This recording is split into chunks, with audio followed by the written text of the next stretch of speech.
Master ఏం చెప్తుండో ఒకసారి చూడండి, తర్వాత నేను చెప్తా.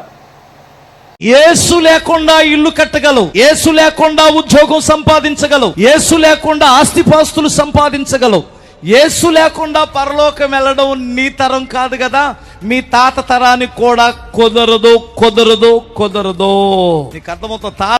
మరి పాస్టర్ ఏమంటున్నాడు? యేసు ప్రభు లేకుండా పరలోక రాజ్యం పోవడము మీ తాతల వల్ల కూడా కాదంటాడు కదా. నేను కూడా అదే చెప్పిన, పాస్టర్ యేసు ప్రభు లేకుంటేనే వెళ్ళిపోతారా మీరు పరలోక రాజ్యం? మీ తాతల తరం కూడా కాదు, పాస్టర్ అమ్మలారా. మరి యేసు ప్రభు ఎక్కడున్నాడు? లేఖనం ఎక్కడున్నదని చూపిస్తుంది. ప్రకటన గ్రంథం 14వ అధ్యాయం. ఆయన నామము, ఆయన తండ్రి నామము నొసలను లిఖించబడిన 1,44,000 మంది ఆయనతో కూడా ఉండ్రి. నేను ఉంటున్నా ఆయనతో. మరి ఆయనతో ఉన్నప్పుడు ఆయన దగ్గరనే కదా రావాలా? మరి ఆయన లేకుంటే ఎట్లా పోతాడు? ఆయన ఎవరితో ఉంటుండు? నాతో ఉంటుండు. 4వ వచనం, స్త్రీ సాంగత్యం అపవిత్రం కానివారు నేనే. మరి మీరు ఎట్లా పోతారు? పాస్టర్లు నువ్వే చెప్తున్నావు కదా తాతల తరం కాదని. మరి నేను కూడా చెప్తున్నా మీ తాతల తరం కాదు.